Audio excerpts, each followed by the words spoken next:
She said, "You'll never be a real man," then cheated with my boss. But when I started dating her mom, everything changed. Secret recordings, a forged will. Now I own her child at home. This revenge broke the internet.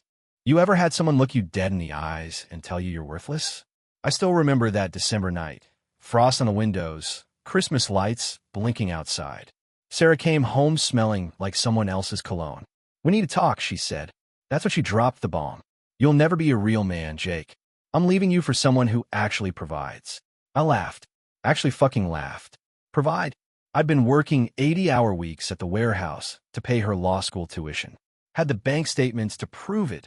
$42,000 over 3 years. But here's what she didn't know. I'd been recording every fight since she started fucking her professor. My phone was full of audio files. Her screaming about my minimum wage energy, bragging about Marcus taking her to the Ritz. When I played the recordings for her parents at Thanksgiving dinner, priceless.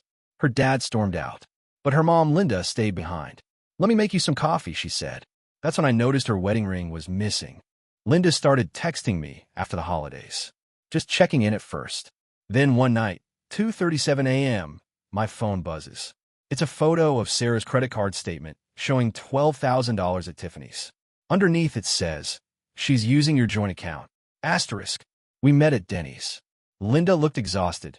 Turns out she'd filed for divorce after catching Sarah's dad with his assistant.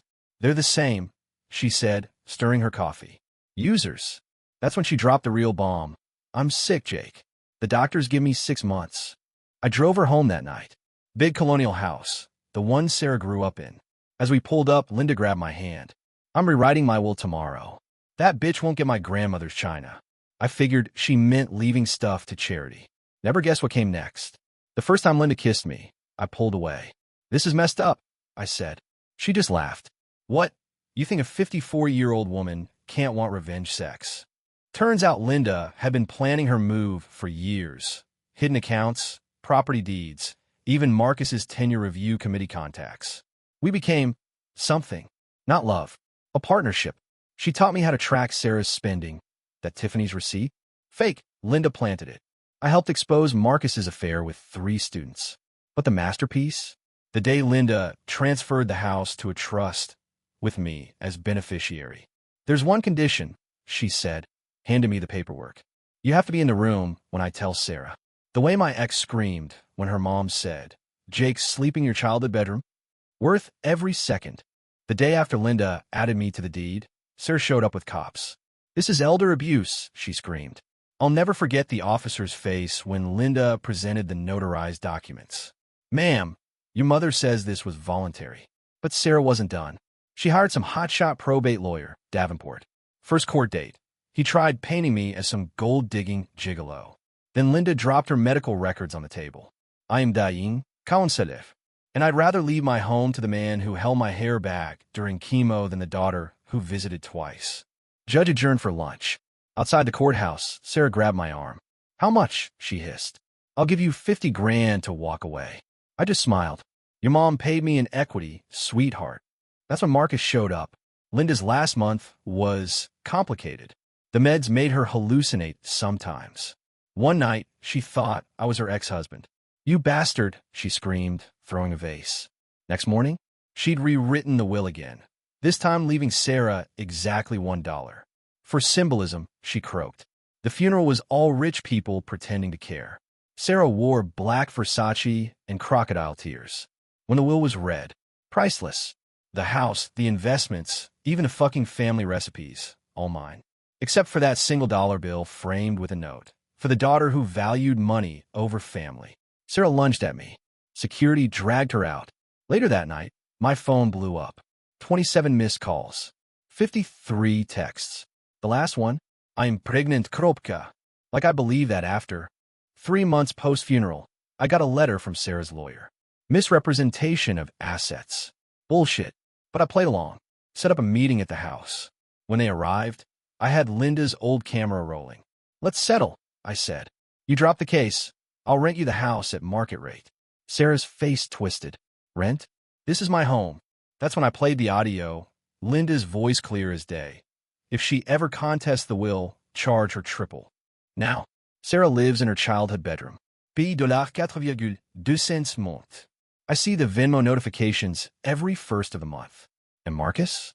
Lost his tenure after anonymous complaints about his relationship with a student. Funny how life works. Sarah's pregnancy claim lasted exactly 17 days. That's how long it took my PI to get the clinic records. Turns out she paid some nurse $5,000 to fake a sonogram. When I confronted her with the evidence, she switched tactics. It was a cry for help. Then came the custody petition. Yes, for a baby that didn't exist. Judge Wilkins nearly laughed her out of court until she played her trump card. Your Honor, my mother wasn't a sound mind when she changed that will. That's when my lawyers stood up. We called Dr. Ethan Cole to the stand, her own oncologist, the man who treated Linda's pain with enough morphine to kill a horse. Miss Whitman was lucid until her final hours, he testified. Sarah's face went white when he added, she specifically asked me to document her mental state for legal purposes. Case dismissed. Last winter, the pipes burst in Sarah's childhood bedroom. She demanded I fix it immediately. So I did, by serving an eviction notice. You've missed 3 payments, I said, tapping the lease agreement. Her scream could have shattered glass. You're kicking me out before Christmas? I waited until moving day to drop the bomb. Good news, I'm selling a house. Her hopeful look evaporated when I added, to the LGBTQ youth shelter. They're turning your old room into a drag queen library. The way she spun around to see the new buyers waiting with rainbow balloons? Chef Iskis. I didn't actually sell it. Rented to the shelter for $1 per year. Tax write-off. Still get to drive by every Sunday and see Sarah's face when she visits the desecrated house with her new sugar daddy. Ran into Marcus last month. Dude stocking shelves at Whole Foods. Turns out sleeping with students isn't great for tenure. Asked if he ever heard from Sarah. She married some crypto bro, he laughed. Lost everything when FTX collapsed.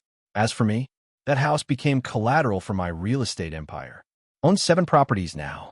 Linda's last gift was a handwritten note I found taped under her desk. Real men build legacies. P.S. The good silverware is behind the drywall. Sometimes I sit in what was Sarah's bedroom, now a panic room lined with her childhood diaries, and listen to those old recordings.